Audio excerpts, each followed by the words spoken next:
Although she lived most of her life isolated on the planet of Jakku, Rey was able to quickly learn how to use the Force, although some might say too quickly, and she eventually became one of the most powerful members of the Resistance, especially after being trained by Luke Skywalker and Princess Leia. So what exactly can she do? I'm Greg Elliott with Screen Rant, and let's take a look at every Force power Rey uses in Disney's Star Wars sequel trilogy.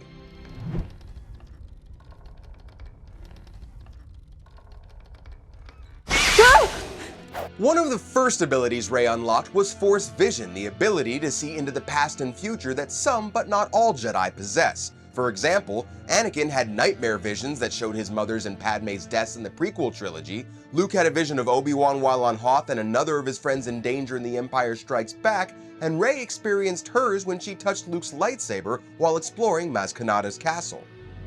Pain. A Jedi still feels pain, and pain can break anyone.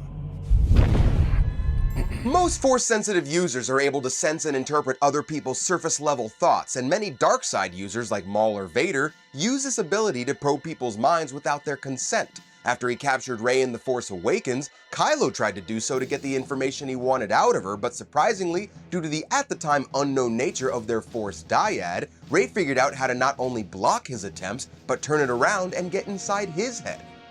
And thanks to The Last Jedi's novelization, we now know that when Rey got into Kylo's mind, she saw memories of his training, which is how she was then able to figure out how to do one of the most iconic Force powers in Star Wars, the Jedi mind trick, and use it on her stormtrooper guard to let her go free. You will remove these restraints and leave this cell with the door open. I will remove these restraints and leave the cell with the door open. And speaking of that Force dyad, in The Last Jedi, Rey and Kylo discovered that they could communicate with each other across the galaxy and were connected via a Force bond, like Luke and Leia were. This was later expanded/explained in The Rise of Skywalker as them being a dyad in the Force, so they also had the ability to physically touch and transfer objects between them. Another core ability of any Jedi or Sith, telekinesis, is extremely useful, and those strong in the Force can use it to do cool things like lift ships, freeze things in midair, or even choke people. Very common is the old summon my lightsaber move, and as the movies went on, Rey learned not only how to do that, but also lift rocks and even stop a transport ship. Rey also learned how to Force jump, which is basically just jumping really far like Luke did in Empire, and in The Rise of Skywalker we discovered that she could Force heal people and other creatures like we saw Baby Yoda do in the first season of The Mandalorian. And The Rise of Skywalker novelization explained how she was able to do that by saying she learned it by reading the sacred Jedi text that she took from Ahch-To.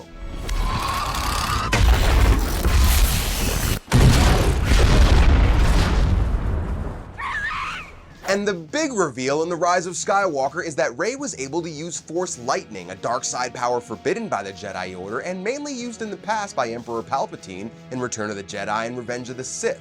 Turns out Rey could do it because she's, surprise, Palpatine's granddaughter, but let's not get into that one for now.